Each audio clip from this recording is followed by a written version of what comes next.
Bonjour à tous et bienvenue dans cette nouvelle Vendée en direct. Alors d'un côté, nous avons les cinémas qui depuis peu de temps accueillent de nouveau du public. Et puis de l'autre côté, nous avons l'événementiel qui lui aussi commence un petit peu à reprendre vie. Alors aujourd'hui, vous mixez les deux et vous allez obtenir un nouveau festival qui est en train de prendre forme à Benay, qui s'appelle Rêve de cour.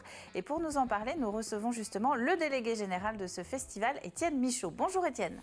Bonjour Caroline. Alors on va commencer par le présenter, ce nouveau festival. C'est un festival de courts-métrages, c'est ça ? De courts-métrages et de scénarios. On met en avant des auteurs émergents, donc qui ont réalisé premier, deuxième ou troisième court-métrage, et aussi des scénaristes, parce que c'est très important, on les voit souvent assez peu. Et on a voulu faire parler des auteurs, ceux qui sont à l'origine d'une histoire, et on a voulu qu'ils soient présents sur ce festival et qu'on parle aussi bien de films que d'histoires écrites et non encore portées à l'écran, donc un film en devenir tout simplement. Pour donner un peu appétit Oui. voilà, sur des histoires qu'on verra peut-être prochainement On l'espère. d'ailleurs à l'écran. Vous parlez de scénaristes et de films émergents. Ça veut dire que ce sont des jeunes diplômés qui participent au festival Rêve de cour ou alors on a de tout âge ? De tout âge. En fait, jeune auteur, on peut être jeune auteur à 70 ans. Mais c'est pour ça que je pose la question. On peut être jeune auteur à 70 ans. Le cinéma, c'est souvent une passion. Et beaucoup de gens, dont je fais partie, commencent cette carrière un petit peu plus tard.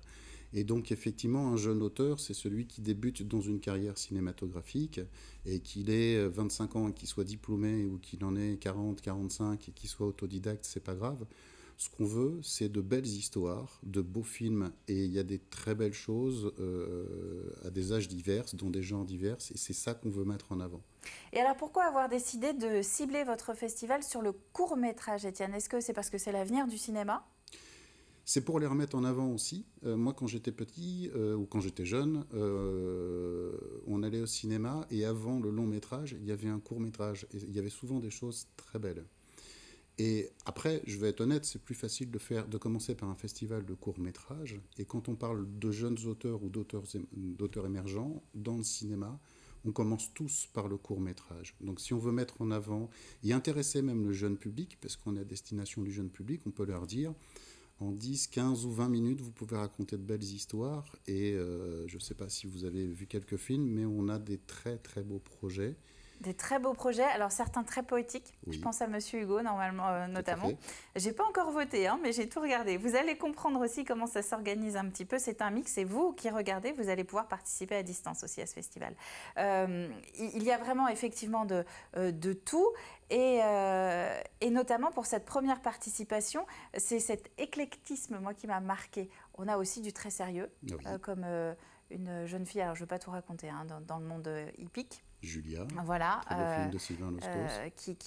qui n'a rien à voir. Oui. Voilà. Comment vous avez fait pour les capter un petit peu, tous ces jeunes, pour participer ? Alors, on a fait un appel à projet l'année dernière maintenant, puisqu'il y a eu le Covid qui est passé par là, et on a lancé un appel à projet national sur des plateformes professionnelles généralement, et on a reçu 85 projets. Et donc, on a fait une sélection sur les 85 films que l'on a reçus, une sélection qui a été difficile parce qu'on a vu beaucoup, beaucoup de projets. Et le choix qui nous a animés, c'était justement cet éclectisme-là et d'avoir une diversité. Oui. Parlons du jury quand même. Vous avez une sacrée présidente, j'ai envie de dire. On a une chance inouïe, on a Firmin Richard qui vient sur le festival, qui sera présente à Benay. On connaît notamment donc, dans 8 femmes, on l'a vu également dans La Première Étoile. Oui. Elle a tourné avec des grands réalisateurs, Ozon, Lelouch, etc. Et donc elle a accepté de participer, de devenir la présidente de cette première édition. Avec une grande joie, parce qu'elle a trouvé le festival très intéressant. Il y a un aspect aussi qui l'a fortement attirée, c'est les jeunes, ce sont les jeunes. Elle aime beaucoup le jeune public, elle est tournée vers l'avenir, elle avait très envie de parler à ces jeunes-là. Donc il y aura une rencontre privilégiée, mais là pour le coup très privilégiée entre les jeunes et Firmin Richard, qui l'auront pour eux tout seuls, quelque part. Et c'est quelque chose qui l'a beaucoup motivée. Elle s'investit beaucoup dans le cinéma, elle tourne dans les courts-métrages aussi, donc elle donne leur chance à de jeunes auteurs. Et le fait d'être pas forcément dans une ambiance parisienne, dans une petite commune, et d'être tournée vers les collégiens, elle était enchantée de cette opportunité-là. Donc elle sera parmi nous le 19 juin prochain. Vous pensez que les échanges sont différents justement entre un territoire rural avec un acteur et un territoire très urbain avec un acteur ? Je pense qu'il y a un petit peu de ça, parce qu'ils sont plus à l'aise, il y a une ambiance qui est peut-être un petit peu plus détendue, c'est moins formel.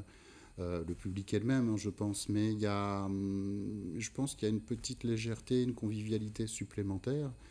C'est pas du tout un reproche au grand festival, hein, rien à voir, mais il y a une ambiance Non, mais à l'inverse, on est aussi bien à Benay qu'à Paris. Voilà, c'est la preuve, puisque je suis entre les deux, donc forcément, donc je vois les deux et c'est bien. Un mot avant de terminer, il doit nous rester quelques instants. On parlait des scénarios aussi, donc, Oui. Parce que le festival Rêve de cour, c'est pas uniquement des courts-métrages à visionner, ce sont également des scénarios. Sauf que là, on ne peut pas, nous, en tant qu'internautes, lire les scénarios. Vous avez trouvé la parade. On a trouvé la parade. Alors, la parade, elle est très simple. On a fait appel à un acteur, Polo Lucaso, qui va raconter les histoires.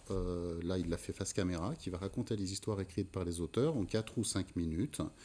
Et il prend le temps de vous proposer l'histoire écrite par le jeune scénariste. Et donc, vous avez un acteur, un conteur. Il l'a pris tel un conteur qui, comme il parlerait à un enfant, vient vous proposer une histoire. J'exagère quand c'est juste quand on... C'est pour rendre très attractif, Oui, en fait, voilà. la lecture de ces futurs films. Mm. C'est une première édition. Oui. Il y aura une suite. Oui, on y compte très fortement. On a très envie de s'installer dans l'avenir et de proposer d'autres éditions. C'est une première, mais on a déjà en tête la suite des événements, bien entendu. Merci Étienne Michaud. Merci à vous. Je rappelle que vous êtes le délégué général du festival Rêve de cour à Benay. Il reste un petit peu de temps donc pour visionner ces courts-métrages et voter. rêvedecour.com. La fin des votes, c'est le 7 juin avec une sacrée présidente, on l'a dit, Firmin Richard. À très bientôt pour une nouvelle découverte dans une nouvelle Vendée en direct.